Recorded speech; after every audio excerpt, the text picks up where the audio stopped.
Hi, I'm Dr. Mitch and welcome to the Truth Talks podcast. Today I'm joined by an amazing guest, but before I introduce them to you, I want to ask that you please like and subscribe below. That way we can continue to bring you these incredible stories. And if you're already liked and subscribed to our channel, we thank you for all of your support.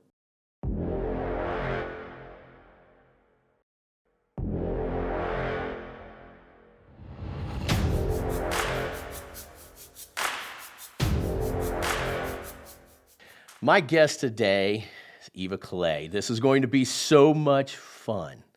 This is something I learned about you through Michael Sean, a friend of both of ours. And I want to take our listeners kind of down this pathway of how your expertise in this particular field really enhances the life of everyone. And what's the song? It says, let's talk about sex, baby, just you and me. I mean, this is what everyone wants to talk about. So Eva, how are you? I'm ecstatic, and I'm looking forward to talking about my favorite subject in the whole world. You're a sex educator, psychotherapist, activist, academic for 20 years. You know, what we always try and do at True Talks is bring in people that really have expertise opinion. And we are talking all about sex today, right? And really, we're going to focus this in on how it works with relationships. Tell me a little bit about your background, because it is quite interesting. As you mentioned, I've been a psychotherapist now for, 23 or 24 years, but who's counting? And I've always focused on neuroscience and the brain, and I love the brain. And about 12 years ago, I went through a divorce and had a kind of sexual awakening myself. And I decided I really wanted just to focus on sexuality. And it's such a neglected part of our reality. And I feel that in our culture, we're not talking about it in a really healthy, informed way. What I really like to do is, how do we bring this down to where it affects every single person in their everyday life? And so I've got about 1 billion questions for you. I hope you have 1 billion answers. But we want people to really experience what you mean by this and how it actually enhances your relationship. The thing that most people don't about when it comes to sex is that from an evolutionary standpoint, there's this assumption that the purpose of sex is for procreation. But when we really look at not only the brain science, but the experience of sex in the nervous system, sex is actually, as much as it is for procreation, it's for bonding. And it's in part to keep the tribe cohesed. And we know that as humans, we are tribal animals, that we are interdependent upon each other. We don't survive well on our own. And so nature has designed us perfectly to release sets of neurohormones and neurochemicals that synergize in a way to actually bond us with our sexual partners. It makes us feel whole and well, and it has just this cascade of benefits in the body. And I think most of us, if we have a kind of adaptive sexuality, understand that already, that we feel happier, we feel more grounded, we're more intelligent, we're more regulated in our nervous system when we're having consistent intimacy. And even if that doesn't include penetrative sex or orgasm, ejaculation, that body-to-body contact is vital for our survival. All right, so now we got to throw out some reality, right? That all sounds absolutely wonderful, but when you apply that to real life, I'm tired. I've been working all day. Then you start to get into this whole psychology of I'm not wanted, I'm not needed. One of the things that I wanted to really get out of you today was, how do you separate life from the exploration and understanding what it is that you talk about? You don't separate them. And what it really is asking for is a redefinition of what intimacy is. And one of my favorite questions, and this is coming from one of my teachers and mentors, Esther Perel, is, what do you look to for? And we all have a kind of different motive or benefit that we get from sex. So for example, it might be for stress release. It might be for tuning out from what's happening at work. It might be for dropping in deeper to yourself. It might be for intimacy and connection. And that also is likely to change depending on the moment, the mood, the partner. But when we begin to shift the definition of what intimacy really can be and come out of the kind of cultural assumptions, we've all been wired and programmed with these assumptions. For men, it's often about performance and about ejaculation. So when you think about, God, I've had such a hard day, I'm super tired, I don't necessarily feel like having sex, or I don't necessarily feel like giving my partner foreplay for 30 minutes before I have sex. Can we just fuck? You know, like we'll lift that up. And this is what for men a lot. It's like, can I just have sex with her and not have to work so hard? And instead look at it more as intimacy. And let's say your partner, your female partner, your wife has had a hard day. She's just been with the kids all day, just put them to bed. She's exhausted. She has dishes from dinner to do. Maybe your lovemaking that night is massaging her feet. Or maybe it's long, slow. Doing this all wrong. I'm doing this all wrong already. But I get it. I understand what you're saying, right? It makes perfectly great sense. It's fun to talk about this stuff because it's reality. So either you can help me or help her. Who do we need to help? Do we need to help her being okay with me touching her boobs, or do you have to help me saying, hey, you got to find a way of just touching her shoulders and kiss her on the back of the neck? I'll help you. Ah, of course. I knew it was coming to me. Well, are you open to a tip? And I think this might help your viewers. I'm open to anything. That's why I love this. This is why I couldn't wait to do this. You fire at me all you want. Okay, so the male and female sexual arousal system is wired completely differently. Like literally we're innervated differently. So the way that stimulation happens in the genitals and the way it transmits to the brain has a completely different process. For men, that transmission happens like at the speed of light. So in the male body, if you are male bodied and you look at a sexy picture of a woman, you might experience arousal. You might even experience erection. It happens super fast. And that's because your nerve highways between the brain and the genitals looks like a straight grid. Literally, if you look at an anatomy drawing, it's a straight grid. The female arousal system is like a tangled mess of seaweed between the brain and the genitals. It's like circuitous, and every woman is different in the way that those nerve highways kind of tangle and interact. And so women take a lot longer to transmit arousal signals from the brain to the genitals to the brain, back and forth. So women need to be warmed up. Here's my motto for men: work smarter, not harder.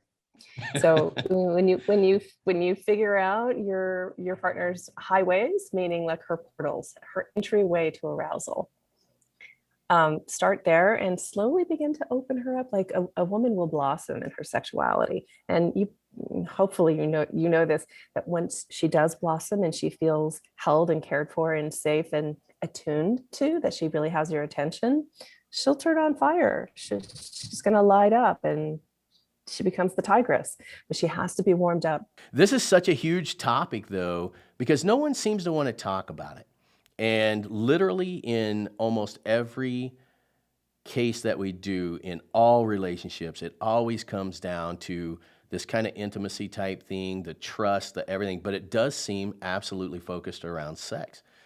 And it's of all the ones that I've done that where people have ended up with the most amazing relationships, they kind of fought through this though, right? And so I can't tell you how many interviews I've done where there's been affairs and the person then finally says, hey, you know what? We're at this point in our life. We have kids. Do we really want to end this thing? They start talking about this stuff. And they're like, okay, well, wait a minute. This kind of makes sense now. And all of a sudden, they have a better relationship than they did prior to the affair, right? And so many people throw so many good things away because of these things, because no one knows this information. Why is that? Why don't people investigate this more? Our culture.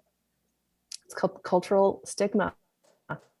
And there's this, we have a really schizophrenic relationship with sex in the West, where it's either really shamed and suppressed, and it's made to be dirty, or it has all these rules and restrictions around it, or it's totally overblown and pornographic. And that's the shadow of what we're not talking about. And that's why, there's such an epidemic of porn addiction, unfortunately. And look at the media, look at Instagram. Holy cow, look at what's happening with teenage girls on Instagram. So we have this like bipolar perception of sex. And so we're not getting sex education early enough. And I think it should be written into parenthood to begin talking to your kids about sex very, very early on and not shame it, so that there is this liberty. And we also have this expectation when we go to a relationship that a couple of things I noticed. One is that we assume we either have chemistry with someone or we don't. And if you're single and listening to this, probably you're doing online dating, or you have done a lot of it, or you're about to do it. This is how singles are meeting each other today. And we're coming into contact with someone new and we're saying, it's there or it's not. It's red or it's green. And then if you go into a relationship or into a marriage with someone, there's also this like defaulting to what I call, and I mean, no offense by this, but it's patriarchal sex, meaning it's very male oriented, that sex begins when the male penetrates the female, sex ends when the male ejaculates. And because we're operating in this patriarchal sexual structure, everybody loses, because the feminine mode of making love is not being honored. And there's so much that's lost in that. And understand that when you're in a relationship, you're making love to each other all the time. Meaning how you interact in your day-to-day, how you text each other when you're at work, how you make dinner and do the dishes. It's all an erotic play, an erotic dance. But because we have so much shame and stigma about sex, sex is relegated to the bedroom.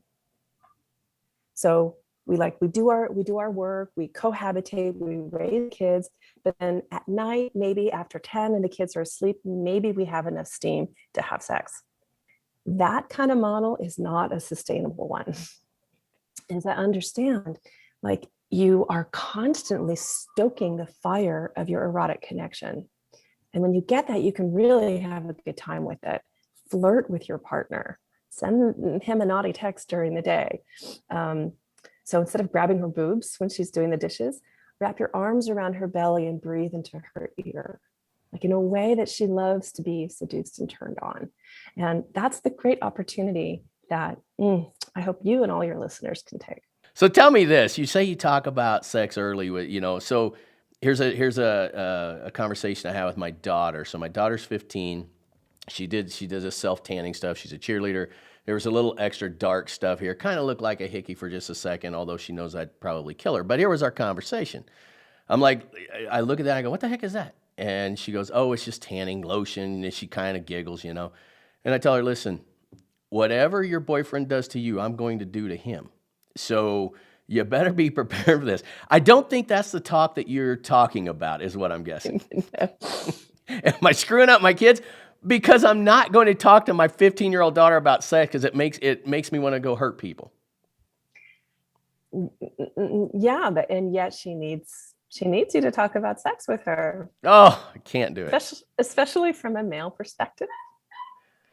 Do you mean like, honey, listen, this is what's out there, and no, don't make me go to prison? Or not what I mean. Okay, give me what you're saying here, because I don't know if I'm getting on this bus. So tell me what you mean. Well, how do you want your daughter to think about sex? Like, when she's 30, what kind of attitude do you want her to have about her body, her pleasure, her sexuality? I don't want to know any of it. That's the thing. Obviously, I got a problem here. You got programs later this afternoon, right? Because apparently I'm going to need some therapy here, because that doesn't work for me. Like, I don't even want to hear my wife talk about it with her.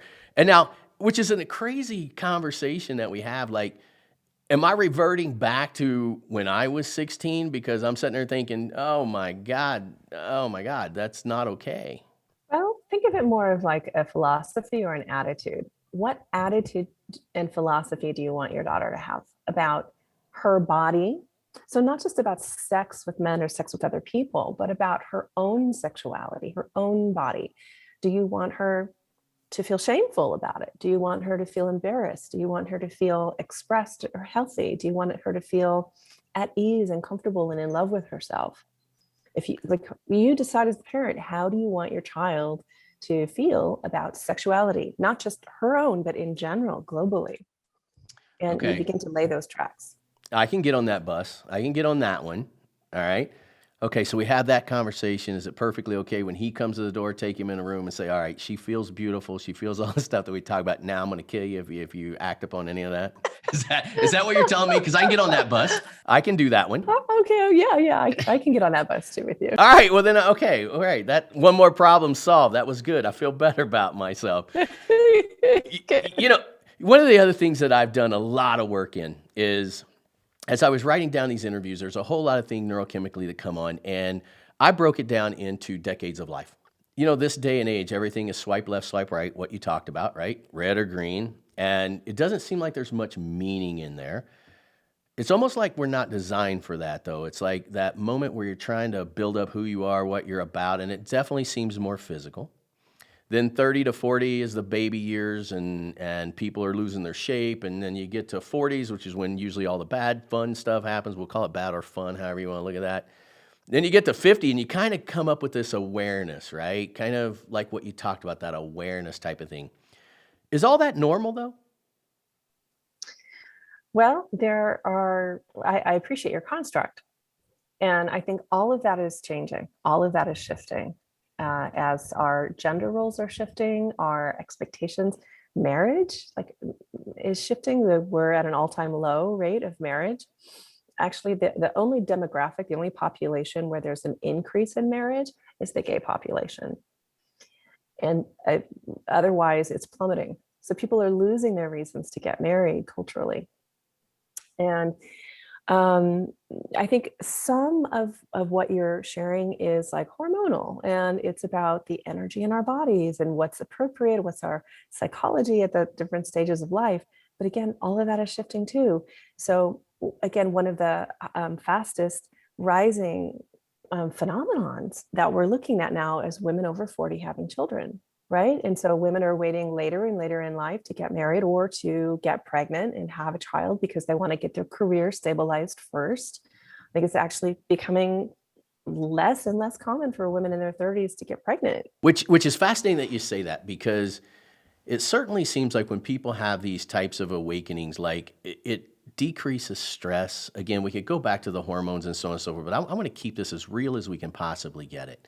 When you really start exploring yourself, like, again, just because I don't want to throw anybody else under the bus, because believe me, producer Chad, I could throw him under the bus about 1,000,000 times right now. But one of the things that, again, that I find really, really, really interesting is it's almost like people have to go through these life experiences to come up to this. Like, I know you talked about, being married, had the divorce, and then discovering. How do you help people discover before those things arise? Yeah, thanks for asking that question, because I wanted to make this comment earlier. You don't need to have an affair or a rupture in your marriage in order to have a sexual revolution in your relationship. Most affairs happen because one partner is looking for excitement. They're looking for vitality, to feel alive again in their eroticism. And in part, it's often because they have not learned how to stoke the eroticism in their primary partnership. So again, it's back to that default sex of like, we work hard all day and then collapse into bed, and maybe once in a while we have energy to have sex in the same rote way that we've always had sex. And when it gets boring, put on some porn or go to Vegas, have some drinks, or try to have a threesome with someone to spice it up. All of these are like mechanisms or tools to try and make sex exciting again with your partner. When in actuality, there's this whole plethora, there's a whole world of ways of interacting and things that you can do, and involving your whole mind, body, and spirit, and psyche and soul into the way that you're making love with your partner. And when that gets activated, when that's curated, then there's less boredom. Like, the boredom won't set in. You won't have that default sex anymore. And I like for people to think about your sex and your erotic energy with your partner as like a fire that needs to be tended. If you light a fire and you leave it sit there, it's going to go out. And fire has very predictable, reliable ingredients that creates the immolation, and that is oxygen, heat, and fuel. And eroticism has the same thing. It's mystery, novelty, and obstacle. Love it. So Perfect. when you learn how to play with those dynamics with your partner and you keep the tension alive between the two of you, it's exciting. You never have to get bored. You know, I always say that there's 3 women that I live with, right? I have my mom wife, I have my vacation wife, and then I have my tequila wife, right? And Ooh, so tequila, I love it. Oh yeah, tequila is the best, right? That's I think, you know, sometimes I've even considered by doing the research that if we just had tequila in us every day, all day long, it would be the best relationship ever. Although our kids would probably be homeless and everything else, but you know, but when you apply that principle, it's what makes sense, right? It's like, you know, when you're in mom mode or she's in mom mode and just so much stress of running kids and doing this stuff. I mean, I totally get it, but the male brain, like you said, there's one pathway and it's pretty short, man. And it's like the hyperlink is like goes real fast. And, you know, I can go from dad mode to tequila dad mode in about 2.2 seconds without the tequila. I don't even have to drink it. And I'm like, look at that right there. I'm right there. I'm in there. But this explains so much. And that's why I'm so appreciative of you coming on the show and telling us this stuff, because I think if more people just knew this information or willing to explore it without it getting weird, you know, sometimes shit just gets weird, right? And you're like, don't make it weird. Like, I want to ask you about this. So people have experiences, and those experiences can be anything. You could be going to Vegas, and for the first time you wear what we always call a hooker dress, right? Do you believe that people should at least try an experience with it, especially if it's in a safe environment and all this other stuff? Don't you believe that everyone should at least try and experience it? That's how you would start to open yourself up to all this stuff that we talk about. You mean to experience being in a hooker dress? Well, maybe not just a hooker dress, but experiencing something that you normally might not do. Like I would love to see you in a hooker dress. Yeah, well, it's probably some pictures actually. There might even be some on the internet. I mean, Lord knows, I've never been shy of experiences. So, yeah, it's possible there's one out there. But I'm a big believer in the fact that you've got to push yourself out of your comfort zones, or I don't know if you have this experience that you're talking about. Agreed. And and there are basically 2 directions that we can go in when we try to bring in novelty and get out of our comfort zone. And one direction is outward and another direction is inward. So for example, if I can use you as an example, this is what came to me is talking about the hyperlink. I love your use of that word. And for male sexuality, the hyperlink.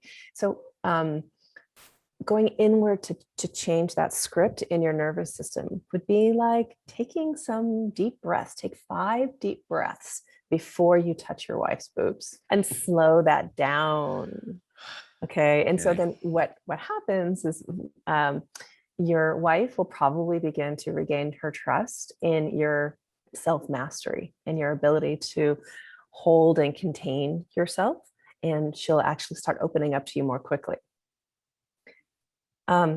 So you're giving an example of going outward to begin shifting the script and creating new neural pathways and stretching yourself, and go to Vegas and wear a hooker dress and sure, play with that. Sure, absolutely go experience that. Go to Burning Man, go to, you know, adventure, play, bring yourself alive in your life. And with the caveat that I work with a lot of couples who are in the practice of doing that a lot, and it can be easy to get hooked on the scintillation.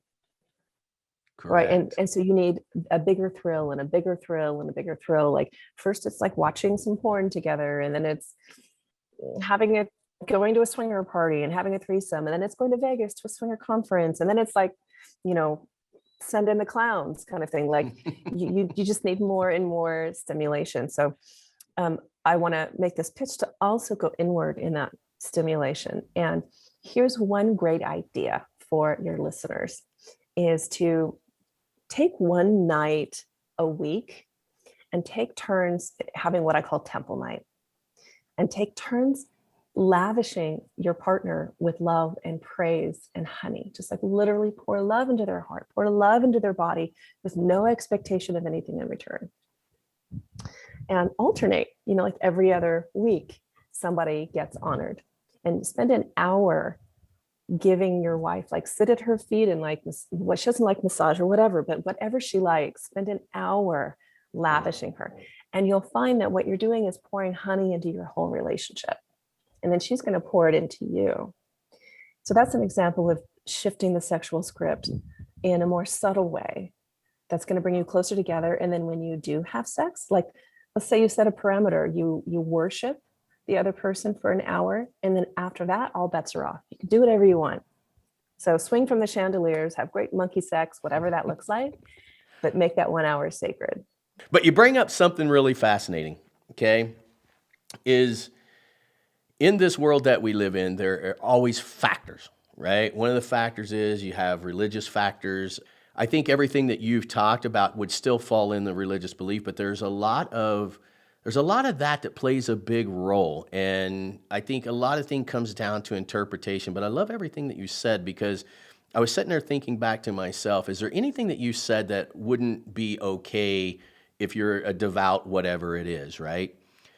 Maybe other than the hooker dress in Vegas, but even then I think it's actually all right. But, I've interviewed so many from different types of faith, right? And it is a really huge factor when it comes down to sex. Yes. And thanks for bringing that in, because when you're talking about faith, you are American and you live in America, right?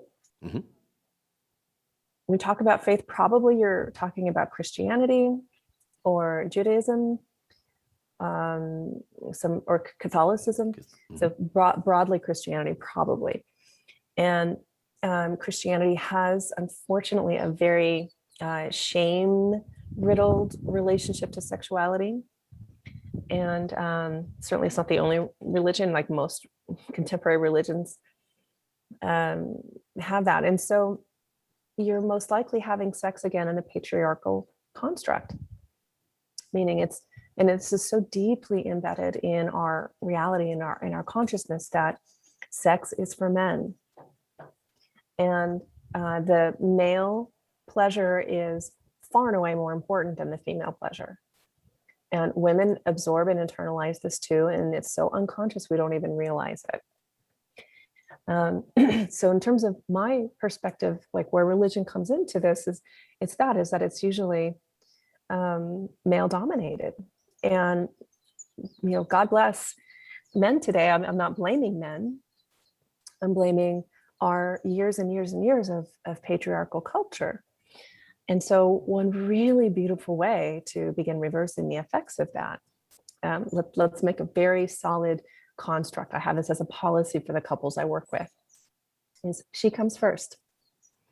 So before she's even entered, before there's penetration, she needs to have at least one orgasm. Period. I'm on that bus. Fantastic.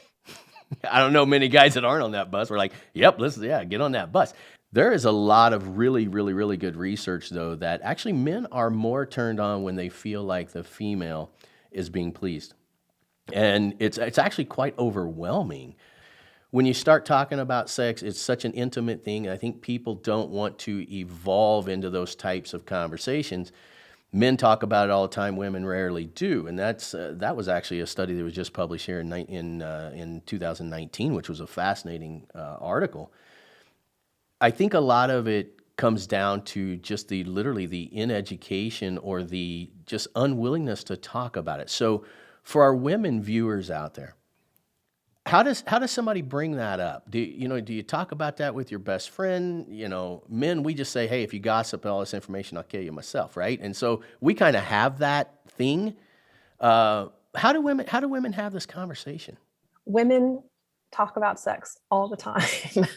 You know, there was a study, you might be interested in this, that came out of Berkeley, maybe 5 years ago or so, about done where they got groups of women together who had some kind of like sexual dysfunction, like vulvodynia, pain during sex, or were anorgasmic, weren't able to have an orgasm, and got them together in groups and just put them in a room with other women and let them talk about whatever they wanted to talk about. And in a very short amount of time, maybe a couple of weeks, these symptoms all started to remediate in the majority of women.